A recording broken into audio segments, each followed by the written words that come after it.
자, 지난 한 주간 우리가 또 획기적인 일이 일어났었죠. 한반도가 그 군사 분계선이 몇 년 만에 65년 만에 내려와 가지고 세상에 거기를 넘나들고 하는 그 각 반쪽된 대표자끼리 서로 만나서 저 눈물 났어요. 근데 다 눈물 안 흘린 사람 없었을 거예요. 여기서 지금도 생각해도 목이 그냥 메어오고, 그거 너무너무 좋았어요.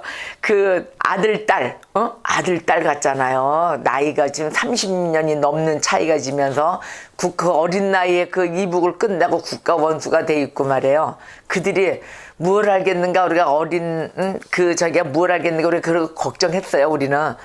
근데 문재인 대통령 네 분과 함께 또 김정은 위원장 그 부부 이렇게 만나는데 아버지 엄마와 아들 딸 같더라고요. 안아주고 위로해주고 정말 우리 대한민국이 한국이 하나가 돼가지고 그 철도도 뚫는다 그러잖아요. 부단서부터 저기 이북까지 해서 백두산까지 해서 이름이 뭐예요? 시베리아 거기까지 쫙 해서 저 유럽까지. 그러면 여행사들도 돈 벌 거예요. 여행사 코스가 너무 좋습니다. 대한민국 부산서부터 동해로 해서 쫙 이북을 타고 올라가서 백두산 관광지에서 그러면 대한민국은 자원이 풍부해지고 해외에서 들어오는 여행의 이러한 것이 아마 획기적인 폭풍적인 바람을 일으킬 것입니다. 그러면 대한민국 잘 살아요. 한국 한반도가 하나 되면서 이 세계에서 요따만한 토끼 같은 나라가 전 세계를 움직이는 강력한 파워를 갖고 있는 나라입니다. 자, 이 갈라진 군단, 이 군사 분계선도 갈라집니다. 이제는 다 파기되고 전쟁도 종전을 선언을 했고 정말 기도의 기도를 하나님이 정말 우리나라를 너무너무 사랑하십니다.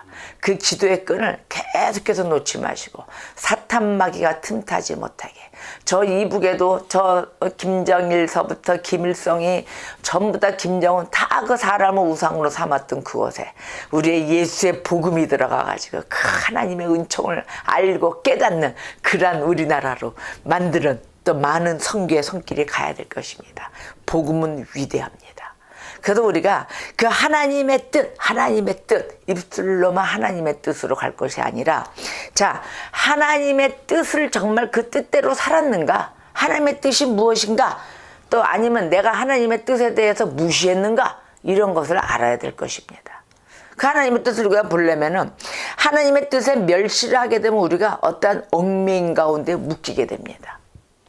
근데 그 얽매임에 묶일 수 있고 또 그렇지 않을 수도 있고 이런 것을 우리가 어떻게 분별합니까? 말씀을 한번 볼까요?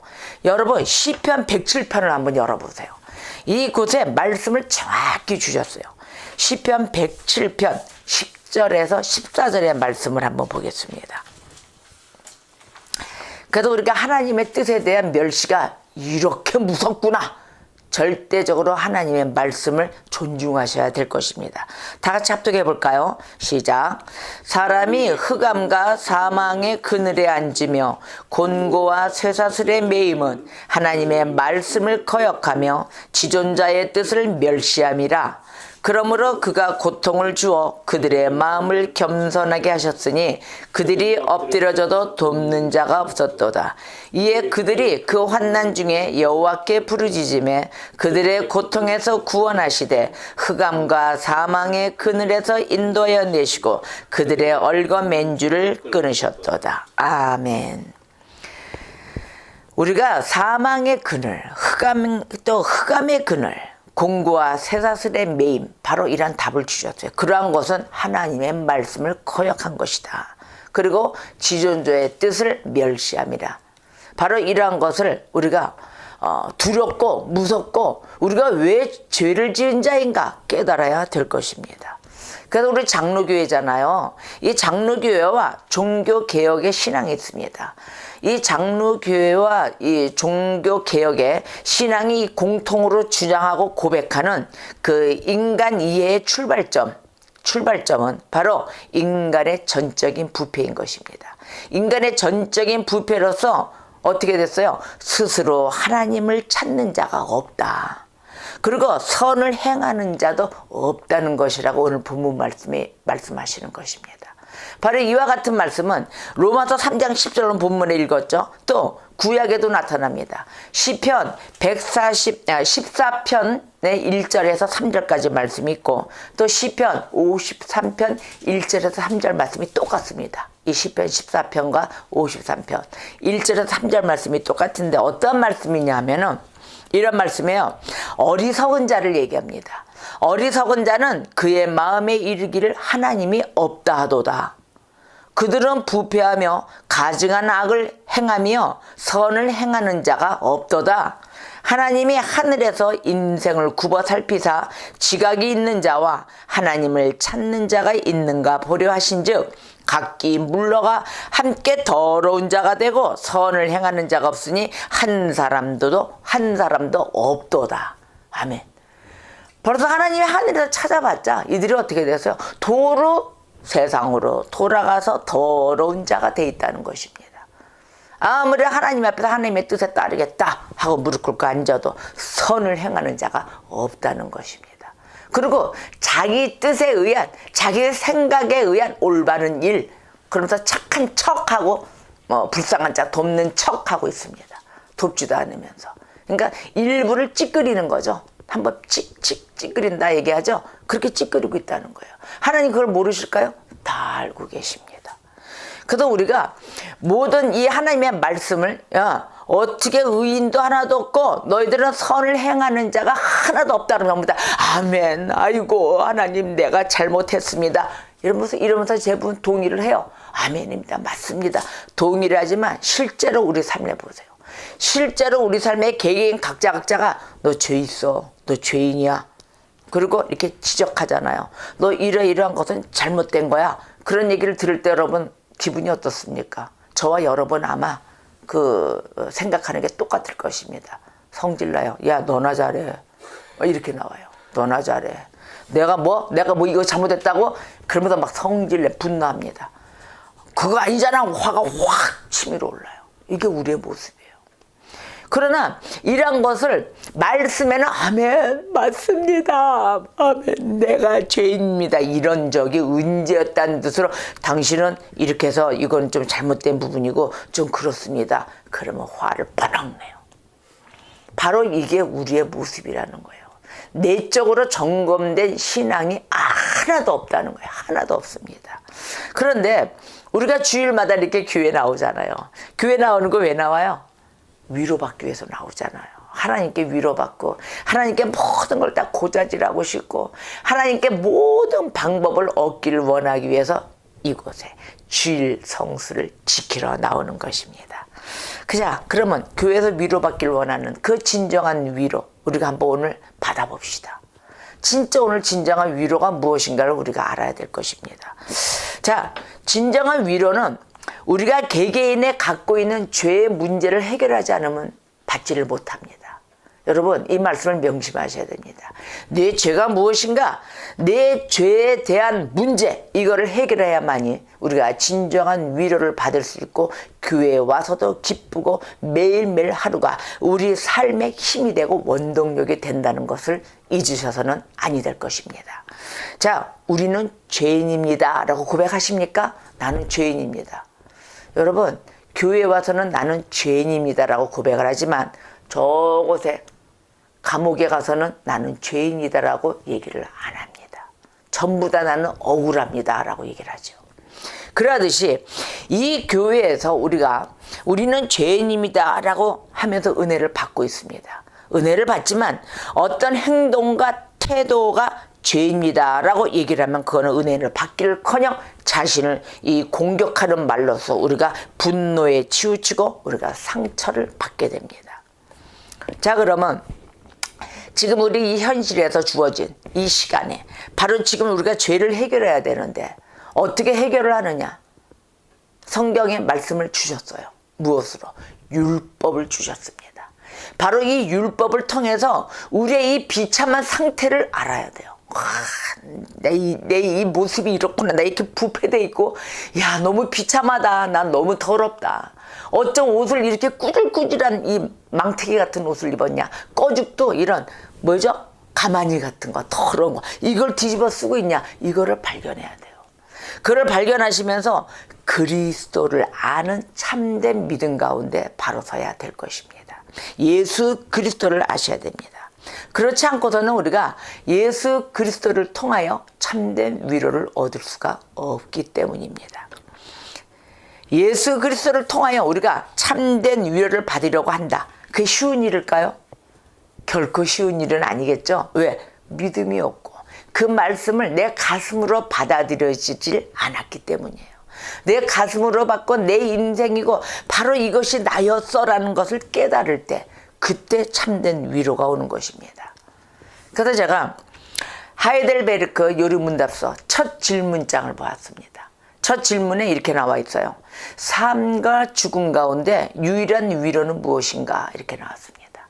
우리가 살아가는 이 세상의 인생을 보십시오. 삶과 죽음 가운데 있습니다. 사느냐 죽느냐 이거 하나입니다. 이곳에서 우리가 이 세상의 모든 일 가운데 또 주님과 함께하며 우리가 예배를 찾아 또 예배하는 삶 속에 살아가운데 그곳에 위로를 받는 그 참된 유일한 위로는 무엇인가라고 물었습니다. 거기에 대한 답을 주셨어요. 답. 삶과 죽음 가운데 내 자신이 나의 소유가 아니라는 것입니다. 내 자신이 나의 소유가 아니며 이 몸, 영혼 모두가 나의 신실한 구주이신 예수 그리스도의 것이라는 것을 믿습니까? 바로 예수 그리스도의 것입니다. 내 것이 아니에요. 우리 이 예수 그리스도께서는 그 당신의 그 보배로우신 피, 그 피로써 나의 모든 죄값을 지불하셨습니다. 그리고 나를 마귀의 모든 권세로부터 구원해 주셨습니다. 이 그리스도께서는 또한 나를 보존하시기 위해서 나의 하늘 아버지의 뜻이 없이는 나의 이 머리에서 머리털 하나, 머리카락 하나라도 떨어뜨리지 않게 하시는 분이십니다. 그리고 모든 일들이 그 나의 구원에 도움이 되도록 하시죠. 모든 이 세상의 모든 일, 또 모든 상황. 그래서 따라서 이 그리스도께서는 성령으로서 나의 영생을 확신시켜 주십니다. 나의 영원히 사는 그 삶. 그래서 지금부터 나로 하여금 어떻게 하시냐? 신실하고 자발적으로 주를 위해 살도록 만들어 주신 것입니다. 지금 우리가 은혜 받고 우리의 모습을 보세요. 누구를 위해서 사는가? 아직 믿음에 충실하지 못하여 나 자신을 위해서 나 아픈 거 싫어서 살고 있지만 결국은 내용의 내면의 성도라는 그 우리 하나님의 백성들의 모습을 보면 모두 다 주를 위해서 살아갑니다. 근데 주를 위해서 사는 것을 잘못 아는 방식으로 가서는 어떻게 갈까요? 죽음의 길로 가는 거예요. 그래서 우리가 배워야 되는 거예요. 배우고 귀를 쫑긋 세워서 성경 말씀 하나하나마다 깊이 들어가야 되는 것입니다. 여러분 삶과 죽음 가운데서 실수하지 마세요. 잘못되면 우울증, 조울증. 왜 주님의 은혜로 충만한 자들이 사랑도 없고 왜 우울증에 젖어 있고 그 조울증에 빠질까요? 여러분 하나님의 말씀의 교리, 하나님의 말씀의 해석을 잘못 알고 계시고 잘못 은혜를 받아 그 신앙 가운데 생활하시기 때문입니다. 진정한 성령의 역사는 기쁨과 사랑과 앞으로의 희망, 소망, 비전을 주시는 분이십니다. 그 성령님을 온전히 만나시기를 우리 주 예수 그리스도 이름으로 축복합니다. 자, 즉 인생의 유일한 위로를 얻을 수 있는 것, 바로 이것이 참된 그리스도인이 되는 것입니다. 참된 그리스도인이십니다. 우리 인간은 몸과 영혼이 함께 묶여 있어요. 몸과 영혼이 함께 있죠. 그래서 고통도 함께 받아요. 몸만 아플까요? 영혼도 아파요. 영혼만 아파요? 몸도 아파요. 같이 고통을 받습니다. 그래서 결국 가는 길은 어디에 가냐면요. 살다가 어디로 가냐? 심판 자리에 쓰는 거예요. 심판대 앞에. 그 심판자 누구세요? 하나님이세요. 하나님 만나고 하나님 앞에서 심판을 받는 거예요. 바로 이런 걸 잊지 마셔야 돼요. 그 심판의 두려움 자리에 가는 거예요. 그 두려움 가운데 우리는 매일 놓여지면서 사는데 바로 이 심판은 죄에 대한 비참함입니다. 우리가 죄의 대가로 심판을 받는다 그러면 어떻게 돼요? 저주죠. 저주받아 어두운 곳에 가요. 수월에 빠져요. 저 컴컴맨 가서 대기하고 있어야 돼요. 주님 다시 오실 때까지. 그런데 충만한 은혜 함께 주님의 이끌림받아 심판받아 축복받았어요. 저 환한, 저 정원 있고 공기 좋은 환한 곳에 가서 주님 다시 오실 날을 기다리고 있는 것입니다. 이 어둠과 빛 둘 중에 하나로 갈라지게 되는 것입니다. 이런 비참함을 극복할 수 있는 우리에게는 위로가 필요합니다. 위로의 말씀을 보실까요? 오늘은 말씀을 많이 보실 것입니다. 이 말씀의 위로뿐이 없어요. 힘의 원천 하나님의 말씀뿐입니다. 이 땅에서 또는 죽음에 직면한 때 그 필요한 말씀, 그 필요한 위로, 또는 우리의 삶을 움직이는 그 힘의 원천, 바로 그 위로의 말씀 보세요. 자, 이사야서 38장 17절 말씀입니다. 여러분들은 말씀을 피우세요. 제가 통독을 하겠습니다. 보옵소서, 내가 큰 고통을 더하신 것은 내가 평안을 주려 하심이라. 주께서 내 영혼을 사랑하사 멸망의 구덩이에서 건지셨고 내 모든 죄를 주의 등 뒤에 던지셨나이다. 아멘. 또 시편 25편 17절에 이랬어요. 내 마음에 근심이 많사오니 나를 고난에서 끌어내 주옵소서. 자, 하나님의 말씀은 야, 너희가 고난에 있냐? 너희가 고통에 있냐? 아프냐? 기도하라입니다. 왜? 끌어내어 주시는 하나님. 그래서 나를 고난에서 끌어내 주세요, 아버지. 나 너무 힘들어요. 나 이게 너무 일해서 너무 퉁퉁 부었어요. 하나님 일자리 좀 옮겨주세요. 여러분 다 구하세요. 다 구하시라고 되어 있습니다. 또 시편 116편 3절에 이랬어요. 사망의 줄이 나를 두르고 수월의 고통이 내게 이르므로 내가 환난과 슬픔을 만났습니다. 아버지 나 좀 구해주세요. 여러분 수월의 고통이 올 때는 이게 죽음의 고통이에요. 이 땅을 밟고 살면서 왜 수월의 고통을 느껴야 되겠습니까? 왜 그것을 안고 살아야 되겠습니까? 하나님께 간구하세요. 끝까지 붙으세요. 사망의 줄이 나를 두른다 그랬어요.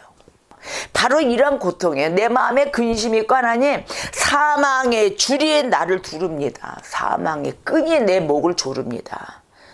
바로 이것이 뭡니까? 수월의 고통을 앓고 있다는 것입니다. 그런데 가족도 모르고 아무것도 몰라요. 여러분 신앙생활을 어떻게 하십니까? 내 가족이 죽어가고 있다는 걸 아셔야 됩니다. 하나님은 내 가족을 우선으로 생각하십니다. 가족을 세우시기를 원하십니다. 가족의 아픔을 멀리하고 혹시나 눈을 어디로 돌리셨습니까? 여러분 사람이 우상이 되어 외모적으로 그렇게 행동하고 다니는 그러한 기독교인들이 되어서는 아니 될 것입니다. 중심 보시는 하나님 가족을 우선을 두고 그 다음에 교회를 세우라 하십니다. 여러분 동시적으로 자발적으로 일어나 가족이 우선된 생활과 함께 우리의 주님이 원하시는 교회가 건강한 교회가 세워지리라 우리는 계속해서 바라보고 있습니다. 전진합시다. 자, 그래서 창세기 5장 29절에 보니까 이름을 노아라 하여 이르되 여호와께서 땅을 저주하심으로 여호와께서 땅을 저주하셨어요. 그래서 수고롭게 일하는 우리들을 이 아들이 아니하리라 하였다. 땅을 저주하셔놓고도 그 구할 자 노아를 이 땅에 보내시는 하나님이세요. 하나님이 그렇게 막무가내로 없애고 저주하고 멸절시키고 이러시는 분이 아니십니다. 없앨 거를 없애시되 꼭 지킬 자 한 분을 꼭 보내놓으십니다. 지킬 자 한 사람 꼭 지키게끔 해놓다는 거예요. 파수꾼을 꼭 보내놓으시죠. 이런 하나님 앞에 우리가 위로를 안 받고 어디 가서 위로를 받겠습니까? 여러분 절대 명심하셔야 됩니다. 가족을 지키시고 꼭 주님께 의존하시고 내 주변에 혹시나 누가 죽어가는가 잘 보아야 될 것입니다. 또 우리는 나만 봐야 될까요? 서로 보아야 됩니다. 서로 사랑으로 안고 서로 손을 맞잡아줘야 될 것입니다. 또 이렇게 해서 힘의 원천이 되는 위로를 주시는 하나님이시지만 우리가 잘못된 또 위로를 찾을 경우가 있어요. 내가 찾는 위로가 잘못된 위로인지 한번 보세요. 너무도 재밌습니다. 자, 우리 인생들을 보라 그랬어요. 우리들의 살아가는 인생들을 보라 그랬어요. 우리가 슬픔이 와요. 살아갈 때 압박도 와요. 고통도 와요. 그러면 이걸 벗어나기 위해서 우리는 어떠한 수단을 찾습니까? 어떠한 방법을 찾습니까, 여러분? 제일 먼저 찾는 게 있어요. 너무 싫어. 너무 힘들어. 매달 오늘 말일이죠. 말일날 되면 나갈 것도 많어. 첫째 돈이에요. 나갈 게 지불할 게 너무너무 많은 거예요. 말일 되면 이제 쓰는 것도 있고 막 이러니까. 그런데 이때 제일 먼저 찾는 게 바로 뭐예요? 동그랑땡. 부입니다. 그리고 일하면서 너무 피곤해. 이제 좀 쉬고 싶어. 어디 좀 가고 싶어. 그럴 때 뭐예요? 사치스러운 것도 좀 지니고 싶어. 너무 막 빈곤하게 살다 보면 좀 남이 그 갖고 멋지게 살아가고 멋부리고 이것도 부러울 때가 있어요. 바로 사치스러운. 부와 사치스러운 그 삶을 그리워할 때가 있어요. 그 인간의 본능이에요. 인간의 본능인데 보세요. 저 해변가 몬테카를로 너무 좋더라. 아이고 요번에 그 테니스 시합을 하는데 몬테카를로에서 시합을 하는데 어쩜 그 경기장이 멋있는지 바다를 끼고 쫙 그 왕자가 나와가지고 또 인사받대요. 그 자기네 땅을 사용한다고 그래가지고 근데 거기 오는 그 관객들 오는 사람들을 보니까 전부 다 어느 그 명품의 아니면 그 클래스가 다른 그런 분위기를 자학을 하는 거예요. 그랬을 때 그걸 봤을 때 어때요? 아니 우리라고 못 갈 거 없잖아요. 그걸 부러워하게 된다고요.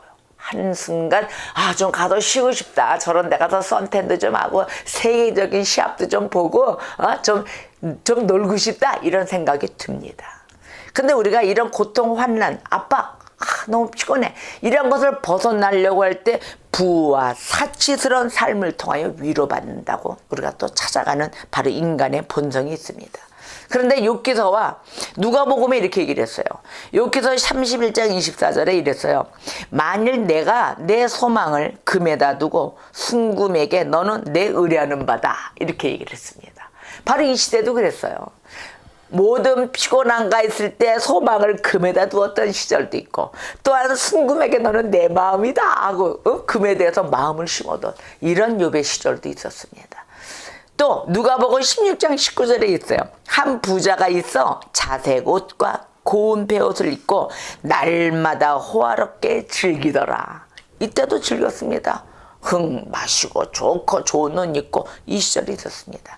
바로 이런 것이 위로가 된다고 다 즐겼어요. 위로가 된다고 부러워하고 갖고 싶어 했습니다. 그러나 아무리 이 부를 축적하고 이 부를 통해서 즐거움을 누릴지라도 죽음 앞에서는 바로 이 죽음을 맞게 되면은 이러한 부가 위로가 되지 못한다는 것입니다. 그래서 누가복음 21장 19절에서 20절에 이랬어요. 또 내가 내 영혼에게 이르되 영혼아 여러 해 쓸 물건을 많이 쌓아두었더니 평안히 쉬고 먹고 마시고 즐거워하자 하리라. 그렇게 하되 하나님은 이르시되 이렇게 얘기하셨습니다. 어리석은 자여 오늘 밤에 내 영혼을 도로 찾으리니 그러면 내 준비한 것이 누구의 것이 되겠느냐 하셨습니다. 바로 이것입니다. 그러자 16절 22절에 누가복음 이랬어요. 이에 거지가 죽어 천사들에게 받들려 아브라함의 품에 들어가고 부자도 죽어 장사되었더라. 바로 이것입니다. 어차피 죽어서 부자는 죽어서 어떻게 됐어요? 장사돼 버렸어요. 말이 없어요. 근데 한 거지가 그 주님 앞에 그 없어도 주님의 은총 가운데 감사함으로 그 은혜받은 자로서 갔더니 아브라함의 품에 들어갔다는 거 아닙니까? 천사들에게 받들려. 그러니까 결국은 이 부로 인해서 그 사치스러움으로 인해서 위로 받아봤자 죽어 장사될 뿐이다. 부자가 아무리 가봐야 그렇고 부자로서 믿음이 있으면 얼마나 좋겠습니까? 그렇죠? 믿음이 있으면 얼마나 좋겠습니까? 진리 안에서 자유함도 누리고 도와주면서 불쌍한 자 다 선교에 힘써주고 전도에 힘써주고 그래서 천사들에게 죽었을 때 받들려가지고 아브라함의 품에 안기는 이러한 한 거지 청년이 되어야 된다는 것입니다. 자, 한편으로 또 하나 위로받기를 위하는 자가 있어요. 무엇으로 위로를 하면 건강에 대해서 오직 건강으로만 축복받고 위로받으려는 자가 있어요. 우리 그 이모님 한 분이 계시는데요. 이분 예수를 안 믿어요. 불교예요. 그런데 이분을 만나면은 맨날 이래요. 예, 조카야 오직 건강해야 된다. 오직 건강뿐이 아니라 잘 먹어야 돼. 잘 먹어야 돼. 가지고 예수를 전할 틈도 없이 맨날 반찬 오늘 메뉴는 뭐 오늘은 무엇으로 물론 잘 먹어야죠. 건강해야죠. 근데 이분에게는 다른 것도 다 필요 없습니다. 살다 죽는 날까지 잘 먹고 가야 돼. 오직 건강이 최고야만 부르짖습니다. 나의 신, 내가 모시는 신, 유일한 신, 오직 그 하나님 알려고 하지도 않습니다. 오직 우리는 먹기 위해서 사는 거야. 그래서 육신의 건강, 이것만 건강하면 나는 모든 인생의 삶이 기뻐하고 나오는 사람이 있습니다. 그게 바로 우리 이모님이세요. 자, 건강을 최고의 위로의 수단으로 삼습니다. 근데 하나님은 뭐라고 얘기하셨냐면요. 인생은 물과 같아서 결국 마르고 만다 그러셨어요. 어디에 있냐고요? 시편 90편 6절의 말씀이에요. 시편 90편 6절의 말씀이 이랬어요. 풀은 아침에 꽃이 피어 자라다가 저녁에는 시들어 마르나이다. 아멘. 바로 이 육신의 건강이 최고가 아닙니다. 우리 주 예수 그리스도 또 우리 하나님을 만나셔야 되는 것입니다. 자, 그리고 또 하나 즐거움 찾는 자 있죠? 위로 받는다고 술 취하고. 우리 가족에도 있어요. 술 취하면 알코올을 못 끊어요. 이거 참 문제예요. 근데 알코올에 자꾸 의존하지 않고 벗어나야 되는데 이 술 취함으로 인해서 또 방탕한 생활하는 자가 있어요. 근데 방탕한 생활로 이어지게 돼 있는 것 같아요. 술 취하면 이게 정신이 제정신이겠습니까? 정신이 제정신이 아니에요. 정신이 나가요. 술로 살아요. 술 기운으로 가는 거예요. 그럼 판단력이 흐려집니다. 아무리 내가 판단을 하려고 해도 그 기운이 없어져 있어요. 또 하나는 도박을 좋아하는 사람이 있습니다. 또 하나는 오락. 이 세상의 즐거운 오락을 또 즐기는 자가 있어요. 바로 이러한 자들은 이것을 통해서 위로받으려고 하지만 이걸 아무리 이 세상 속에서 해소시켜봤자 남는 것 하나도 없습니다. 남는 거는 깡통. 이제 뭐 다 방탕했으니까 다 재산이 다 거덜날 거 아닙니까? 방탕하고 허망함만 남습니다. 허망한 삶. 내가 살아온 인생이 무엇인가? 이렇게 남을 뿐입니다. 그래서 이사야서 22장 13절에서 14절 말씀이 이랬어요. 너희가 기뻐하며 즐거워하며 소를 죽이고 양을 잡아 고기를 먹고 포도주를 마시면서 내일 죽으리니 먹고 마시자 하는도다. 야, 어차피 내일 죽으니까 오늘 다 때려 먹고 때려 마시자 이겁니다. 만군의 여호와께서 친히 내 귀에 들려 이르시되 진실로 이 죄악은 너희가 죽기까지 용서하지 못하리라. 이렇게 얘기하셨습니다. 이게 여호와의 말씀이십니다. 내가 너희들 죽기까지 이 죄악은 용서치 못하겠다 하십니다. 자, 우리가 먹고 마시고 오늘 하루 흥청망청 가야 될 인생들이 아닌 것입니다. 또 하나는 사람을 통해서 위로받으려고 그래요. 하나님 앞에 위로를 받아야 될 사람들이 자꾸 사람에게 동조를 구하고 또 그 의식, 우리가 코드가 맞아 이런 소리 하잖아요. 코드를 맞추려고 그래요. 너는 전기 꼬다리가 돼. 나는 코드가 될게. 팍 꽂을게 하면 어떻게 돼요? 전기가 지지지 일어나면서 삐리리 막 다 통한단 말이에요. 이렇게 맞추려고 그래요. 자꾸 수평으로. 위로, 수직으로 하나님 앞에 바라야 되는데 자꾸 옆구리 코드 갖고 다녀요. 내 전기 꼬다리 어딨나? 꼬다리가 맞는 말이니까. 전기 콘센트 어딨나? 저도 옛날 사람인가 봅니다. 꼬다리라고 하는 거 보니까. 전기 콘센트 어딨나? 그리고 탁 우리는 줄 들고 다닙니다. 바로 이런 것. 사람을 통해서 위로를 받으려고 그래요. 근데 욥이 이랬어요. 욥기서 16장 2절에 이런 말은 내가 많이 들었나니 너희는 다 재난을 주는 위로자들이로구나 이랬어요. 내가 너희들 인간들이 와가지고 친구들이 와서 위로하잖아요. 욥한테. 그러니까 친구들이 와서 위로를 했지만 이 욥을 더 괴롭게 만들어버렸어요. 그러니까 이 말을 한 거예요. 야, 내가 이 말 많이 들었어. 이런 위로하는 식의 이런 스타일의 말을 많이 들었는데 너희는 결국은 다 듣고 보니까 결국은 뭐예요? 위로는 고사하고 어떻게 돼요? 오히려 더 큰 허무함만 주고 더 큰 좌절에 빠지게 만드는 것입니다. 이렇게 이 땅의 임시적인 것들을 우리가 바라고 살아요. 임시적인 것들에 목숨 걸고 다 이 위로받으려고 하고 이럽니다. 물질에 또한 인간에 또한 나의 좋아하는 것, 내가 쾌락을 즐기는 것 이런 것 또 돈, 사치스러움 이런 삶 속에서 위로받으려고 합니다. 근데 이런 것들은 어떻게 돼요? 다 이 땅에서 없어질 것이며 내가 죽음 앞에 와봐야 헛되고 헛된 것들이다. 전도서에서 말씀하고 계십니다. 전도서 2장 11절에 그 후에 내가 생각해 본즉 내 손으로 한 모든 일과 내가 수고한 모든 것이 다 헛되어 바람을 잡는 것이며 해 아래에서 무익한 것이로다. 아멘. 왜? 다 이러한 것들이 영원한 것이 아니기 때문입니다.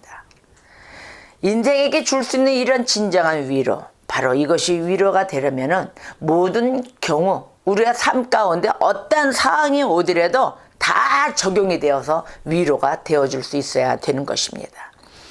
바로 그것 단 하나 있죠. 그리스도의 보배로운 피입니다. 그 보배로운 피로 구속함을 얻는 것입니다. 그래서 우리가 그래요. 아이고 주님한테 완전히 구속당했네. 조금만 잘못해도 다 드러내고 아주 그냥 무슨 총알바지처럼 다 세우시네 이러잖아요. 그 구속함 받는 게 좋아요. 저는 아주 조그만 것도 죄를 못 짓는다 그러잖아요. 죄 짓는 그 순간에 다 공개 처형당합니다.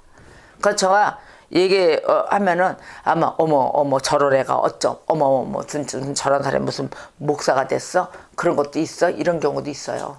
저는 왜? 죄를 너무너무도 많이 지었기 때문에요. 저는 대표적인 죄인이 아닐까 싶습니다. 자, 그런데 바로 이 그리스도의 보배로운 피로 구속받아 제가 바로 이것에 감사하며 이런 하나님 앞에 진정한 위로받으면서 오직 우리 주님, 우리 주 예수 그리스도께서 나의 주가 되신다고 저는 부르짖고 다닙니다. 자신 있습니다. 그래도 제가 살아갈 수가 있어요. 그래서 나는 누구예요? 바로 저와 여러분은 우리 주님의 소유물이 되신 것입니다. 자, 베드로전서 1장 18절 19절에 그랬어요. 너희가 알거니와 너희 조상이 그 물려준 헛된 행실에서 대속함을 받은 것, 바로 그것은 은이나 금같이 없어질 것으로 된 것이 아니다 그랬습니다. 은이나 금은 없어질 거예요. 근데 없어질 것 된 것이 아니고 무엇으로 됐다? 오직 흠없고 점없는 어린 양 같은 그리스도의 보배로운 피로 된 것이니라. 아멘. 베드로전서 1장 18절 19절 여러분 줄거 놓으세요. 바로 오직 흠없고 점없는 어린 양 같은 그리스도의 보배로운 피로 된 것이니라. 그리스도께서는 우리를 그 당신의 소유물로서 돌보시고 보호해 주십니다. 그래서 신자들에게는 질병도 생기고 고난도 생기고 어려움이 생깁니다. 그렇다 하더라도 그것들이 우리들을 전적으로 무너뜨리지 못하는 것입니다. 그래서 요한복음 10장 20절에 그랬죠. 내가 그들에게 영생을 준다 그랬어요. 그들에게 영생을 주노니 영원히 멸망하지 아니할 것이요 또 그들을 내 손에서 빼앗을 자가 없느니라. 아멘. 우리의 구원을 위해서 우리 주님께서는 모든 것을 유익하게 해 주실 것이며 우리를 다스릴 것입니다. 여러분, 우리가 오늘도 전적으로 믿고 달려나가야 될 때입니다. 그래도 우리 예수 그리스도는 모든 우리의 불안과 우리의 모든 염려를 가라앉혀 주시고 평강의 은혜를 주시는 거예요. 왜냐고요? 베드로전서에 얘기하셨어요. 베드로전서 2장 9절에 그러셨어요. 너희는 택하신 족속이요 왕같은 제사장들이요 거룩한 나라다. 아멘. 그래서 우리가 그의 소유된 백성이니 어떻게 해요? 이를 너희를 어두운 데서 불러낸다. 그리고 그의 기이한 빛에 들어가게 하시니 아름다운 덕, 그 덕을 선포하게 하려 하심이라. 아멘. 그래서 우리가 로마서 14장 8절에 그랬어요.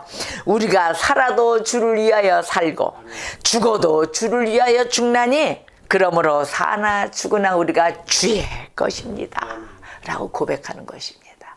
사나 죽으나 주님의 것이며 주님을 고백하며 사는 것입니다. 할렐루야. 그래서 우리는 그리스도의 사랑과 능력에 안주함으로써 위로를 얻는 것입니다. 코드 들고 다니지 마세요. 코드 꼽아서 위로받는 게 아닙니다. 자, 우리 인생의 이 죄로 인해서 바로 이 자기 자신을 자신의 소유로 생각하고 있는 거예요. 내 자신들 보세요. 다 내 건 줄 알아요. 내 건 줄 알고, 근데 그게 뭐예요? 죄로 인한 생각이거든요. 우리의 인간이 죄로 인한 생각으로 인해서 어떻게 돼요? 이기적인 목적, 바로 이기적인 목표를 가지고 우리가 이 땅에서 아주 욕심을 있는 대로 부려가면서 살아가고 있는 거예요. 다 다 내 욕심대로 살아요. 어저께도 우리 한 성도가 자기 욕심을 얘기를 하는 거예요. 자기 성질대로 하고 싶은 거예요. 내 방법대로 하고 싶은 거예요. 그러나 우리는 내 방법대로 사는 게 아니란다. 하나님의 말씀의 방법대로 다 살아가기 위해서 사는데 하나님이 답을 다 주셨단다라고 얘기했죠. 답 다 주셨어요. 잠언서에 보면 어쩜 그렇게 지혜롭게 우리 이렇게 지혜로운 자로 만드시려고 다 분노해서도 안 내고 우리는 지혜로운 자로 어떻게 살아야 되면 어쩜 그 방법을 일관적으로 쫙 이끌어 놓으셨습니까? 여러분 우리가 지혜가 부족해요. 그래서 총명치 못한 거예요. 지혜서를 읽으세요. 바로 잠언서에서 답이 다 나와 있습니다. 그래서 우리 마음을 다스려야 돼요. 그래서 우리가 하나님의 방법에 하나님의 백성으로 변화받아야 되는 거예요. 아직까지도 세상에 죄지은 우리가 죄지은 자로서 죄인으로서 계속 살아가야 되겠습니까? 이 세상 안 바뀝니다. 왜?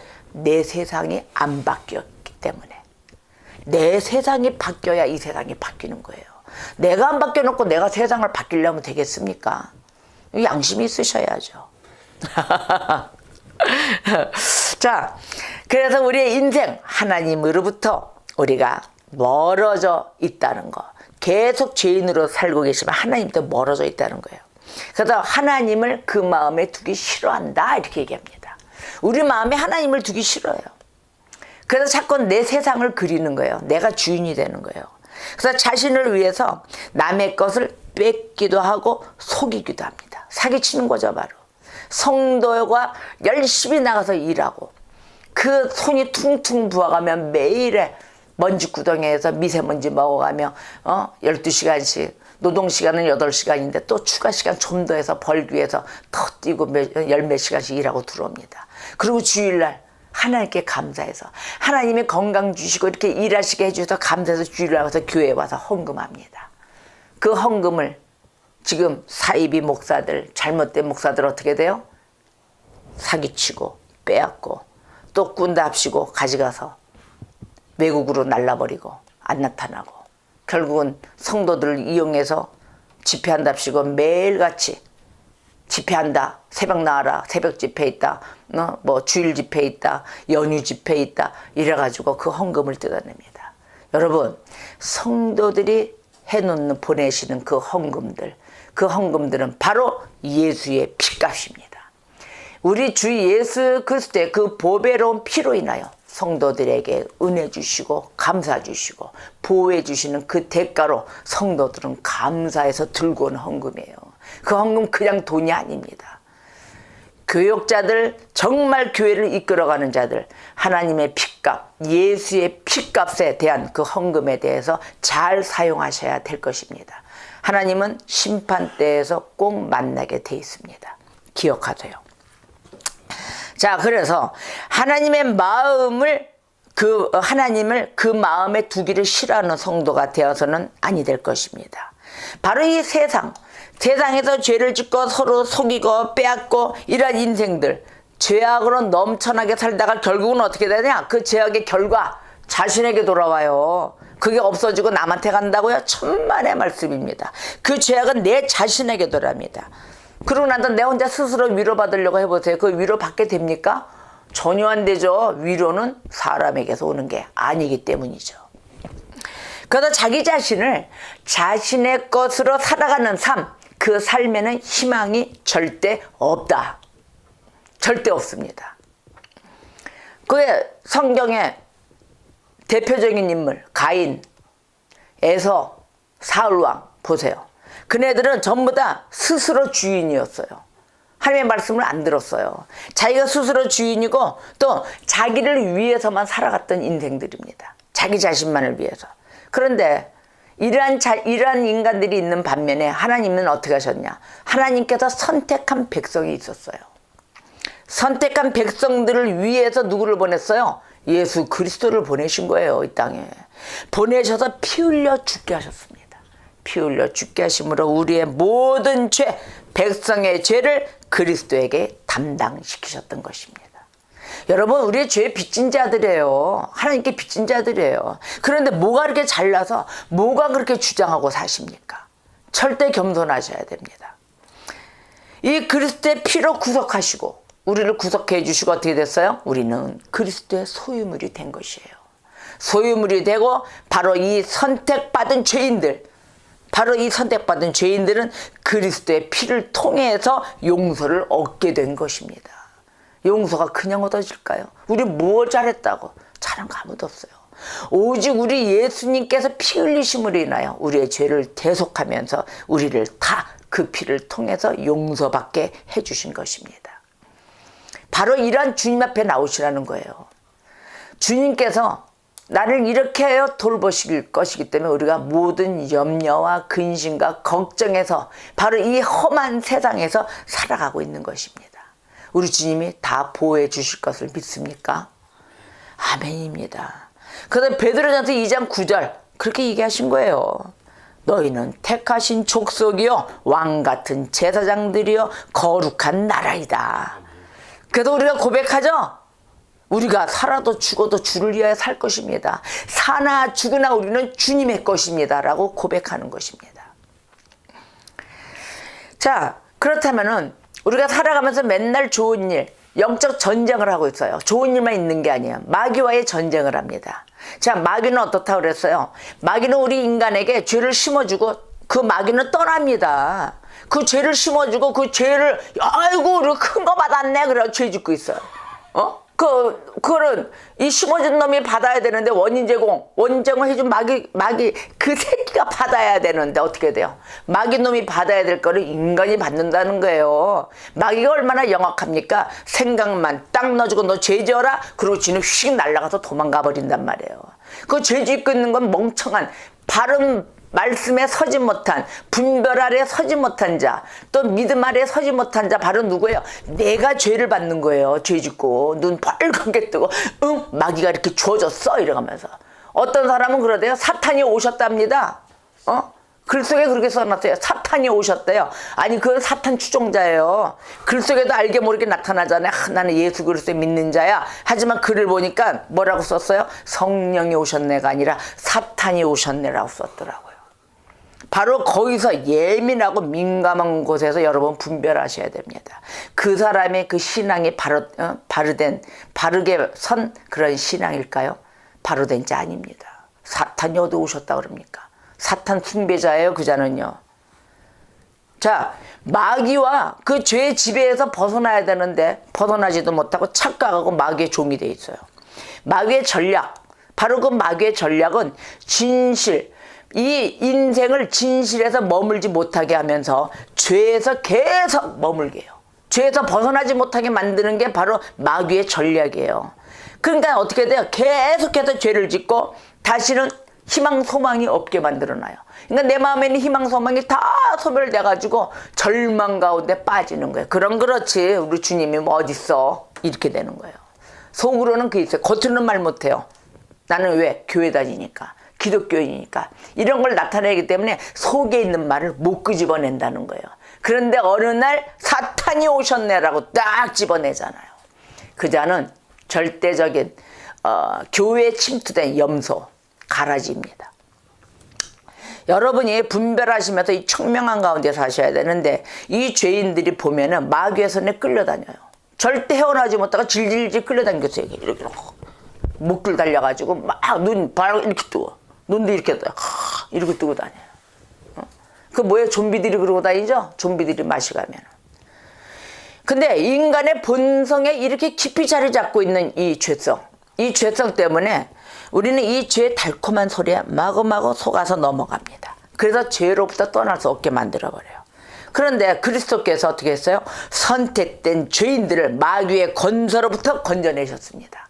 여러분 이 건져내신 예수 그리스도를 온전하게 붙드셔야 됩니다. 디모데후서 2장 26절에 이랬어요. 그들로 깨어 마귀의 올무에서 벗어나 하나님께 사로잡힌 바 되어 그 뜻을 따르게 하실게 함이라. 아멘. 그 죄로부터의 이 구원을 통해 우리는 마귀의 권세로부터 해방되는 것입니다. 마귀의 권세로부터 해방되는 말씀을 네 구절을 네 구절을 우리가 함께 보겠어요. 요한일서 3장 8절. 죄를 짓는 자는 마귀에게 속하나니 마귀는 처음부터 범죄함이라 하나님의 아들이 나타나신 것은 마귀의 일을 멸하러 하심이라. 아멘. 자, 우리 주 예수 그리스도가 왜 나타나셨다고요? 마귀의 일을 멸하려고 나타나신 거예요. 그러니 우리가 주님을 붙잡아야 된다고 자꾸 강조를 하는 것입니다. 에베소서 2장 3절. 전에는 우리도 그 가운데서 우리 육체의 욕심을 따라 지내며 육체와 마음에 원하는 것을 하며 다른 이들과 같이 본질상 진노의 자녀였다. 우리도 바로 본질상 진노의 자녀였습니다. 그래서 로마서 6장 23절에 죄의 싹은 사망이요 하나님의 은사는 그리스도 예수 우리 주 안에 있는 영생이니라. 아멘입니다. 우리 주 예수 그리스도께서 이 땅에 성육신하여 오셨어요. 히브리서 2장 14절에서 15절 말씀에 보니까 자녀들은 혈과 육에 속하였다 그러셨습니다. 그도 또한 같은 모양으로 혈과 육을 함께 지니심은 바로 성육신이죠. 죽음을 통하여 죽음의 세력을 잡은 자 곧 마귀를 멸하시며 또 죽기를 무서워함으로 한평생 매어 종노릇하는 모든 자들을 놓아주려 하심이라. 이게 바로 아멘입니다. 하나님 우리 주 예수 그리스도께서 성육신 하신 이유예요. 우리를 마귀의 권세에서 놓아주려고 풀어주려고 바로 이 말씀을 우리가 줄을 팍팍 쳐서 매일의 감사함으로 살으셔야 될 것입니다. 자, 그리스도의 피로 우리를 구속하셨다는 것, 바로 이것은 우리가 죄의 종됨에서 자유하게 되었다는 것이에요. 죄의 종에서 자유하게 되는 이 그리스도의 피, 이 보배로운 피, 바로 이 그리스도께서 이 택하신 성도에게 성령을 보내주십니다. 성령을 보내주셔서 죄성과 육신을 이길 수 있도록 하신 것이에요. 로마서 8장 2절에 이는 그리스도 예수 안에 있는 생명의 성령의 법이 죄와 사망의 법에서 너를 해방하였습니다. 아멘. 이에 따라서 그리스도 안에서만 죄의 지배에서 벗어날 수 있기 때문에 거기서만 우리가 참된 위로를 받을 수 있는 것입니다. 보호하신 하나님, 또 보존의 하나님, 그 하나님도 아셔야 되겠죠. 자, 그 하나님은 우리를 어떻게 보존하실까요? 다니엘서에서는 사자 굴에서 보호하셨어요. 다니엘을 하나도 털끝만큼도 상하지 않게 해주셨습니다. 사도 바울 보세요. 독사에게 물렸어요. 물렸는데 독도 안 퍼지고 해도 당하지 않게 해주셨습니다. 또 야곱 보세요. 갈 바를 알지 못했던 야곱도 인도해 주셨습니다. 가는 길마다 길을 다 열어주셨어요. 또한 앞일 캄캄했던 그 죽으려고 했던 요셉, 얼마나 형제들이 다 죽이려고 했습니까? 그 요셉도 인도해 주셨어요. 총리까지 세워주셨어요. 또 다윗 보세요. 다윗은 얼마나 쫓김을 당했습니까? 그 원수들에게 목숨이 위태할 때까지 다 쫓김을 당하였는데도 어떻게 했느냐? 이렇게 고백했습니다. 내가 죽지 않고 살아서 여호와께서 하시는 일을 선포하리로다. 그래서 시편 118편 17절에 118편 17절에 이렇게 말씀하신 거예요. 이렇게 찬양할 수 있게 했던 것, 이게 다 누구 은혜입니까? 하나님의 은혜예요. 아멘이에요. 아멘. 바로 이 하나님이 보호해 주시는 그 은혜뿐이 없어요. 저와 여러분, 바로 이 구원의 확신을 갖고 계십니까? 이렇게 보호해 주신 하나님, 오늘까지도 보호해 주신 하나님이 내일은 보호 안 해 주실까요? 야, 난 내일은 모른다, 오늘까지다, 이러신 하나님이실까요? 아니에요. 하나님은 끝까지 우리를 보호해 주시고 우리를 구원으로의 길로 이끌어 주십니다. 그래도 우리는 구원의 확신을 절대적으로 가져야 됩니다. 우리 스스로, 우리 개인적으로 상상력, 이런 감정들 우리에게 절대적으로 아무리 가져봐야 도움을 주지 못합니다. 내 생각은 절대 도움을 주지 못한다는 거예요. 그래서 성령께서는 우리에게 그 자녀됨을 증거하고 계세요. 왜? 말씀으로 다 주셨단 말이에요. 로마서 8장 18절 보세요. 모든 피조물이 구원을 고대합니다. 모든 피조물, 우리는 전부 다 구원을 고대해요. 구원 싫어하는 사람이 있으면 나와보세요. 아무도 없습니다. 그래서 8장 18절에 이렇게 얘기해요. 생각하건대 현재의 고난은 장차 우리에게 나타날 영광과 비교할 수 없도다. 장차 나타날 영광과 비교할 수 없다고 얘기하십니다. 그래서 우리에게 확신을 가지게 해주세요. 자, 이건 아주 퀘션도 아니고 마침표에 딱 별표를 찍어 놓으세요. 고린도 후서 1장 20절에서 23절입니다. 아주 그냥 별표입니다. 이 말씀은. 확신을 주시는 이 말씀, 하나님의 약속, 우리가 끝까지 붙들어야 되는 말씀입니다. 하나님은 어떤 분이신가? 고린도후서 1장 20절에서 23절입니다. 다 같이 시작. 하나님의 약속은 얼마든지 그리스도 안에서 예가 되니 그런즉 그런 말미암아 우리가 아멘하여 하나님께 영광을 돌리게 되느니라. 우리를 너희와 함께 그리스도 안에서 굳건하게 하시고 우리에게 기름을 부으신 이는 하나님이시니 그가 또한 우리에게 인치시고 보증으로 우리 마음에 성령을 주셨느니라.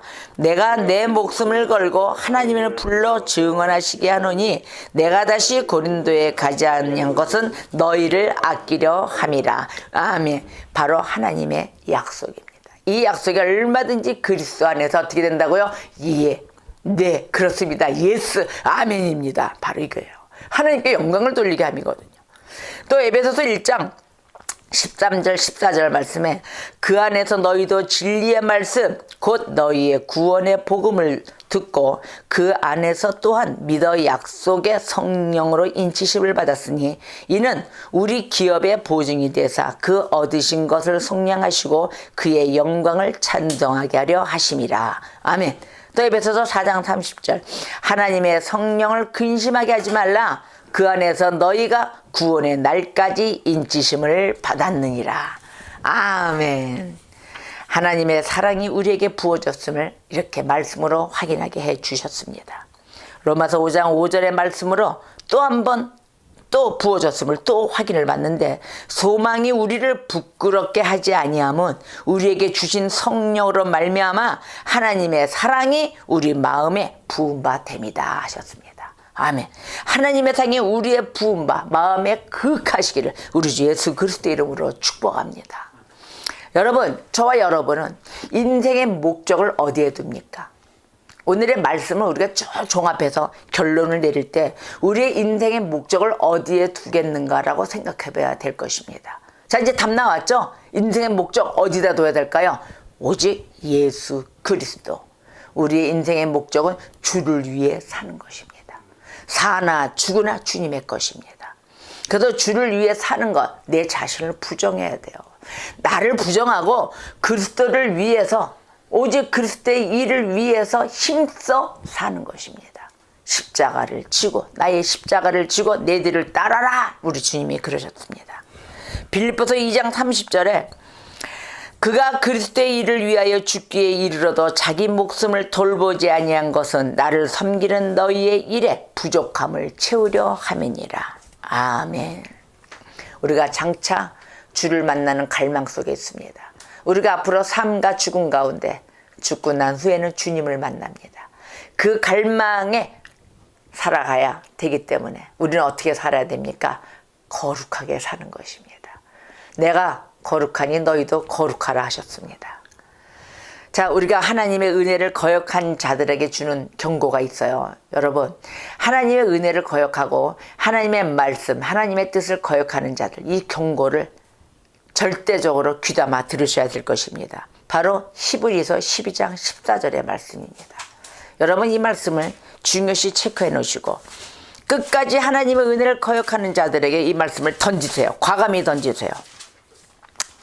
모든 사람과 더불어 화평함과 거룩함을 따르라. 이것이 없이는 아무도 주를 보지 못하리라. 아멘. 바로 이것이 없이는 주님을 만날 수가 없고 볼 수도 없습니다. 자, 화평함, 거룩함을 절대적으로 따르시는 우리의 주의 백성이 되셔야 될 것입니다. 이렇게 주를 위해 사는 것, 바로 이렇게 사는 것은 후회도 없고 공허함도 없습니다. 이 땅의 일시적인 것, 임시적인 것, 그것이 무엇이 나에게 힘이 되며 무엇이 남는 거와 기쁨이 되겠습니까? 모든 것은 다 허망함으로 끝날 뿐입니다. 남는 거 아무것도 없습니다. 헛된 것으로 내 마음을 즐기고 행복해하고 하지 마시고 지금도 안 늦었습니다. 우리가 이렇게 감각이 있을 때 서로 사랑 나누고 감사해야 하며 우리의 이 부패된 자신의 이 마음에 따라서 죄악 가운데 이 사는 자, 이 자들의 마음에 사랑으로 오직 너희는 사랑하라 하셨으니까 사랑으로 다 베풀어 준다면 얼마나 좋겠습니까? 절대적으로 멸망하지 않을 것입니다.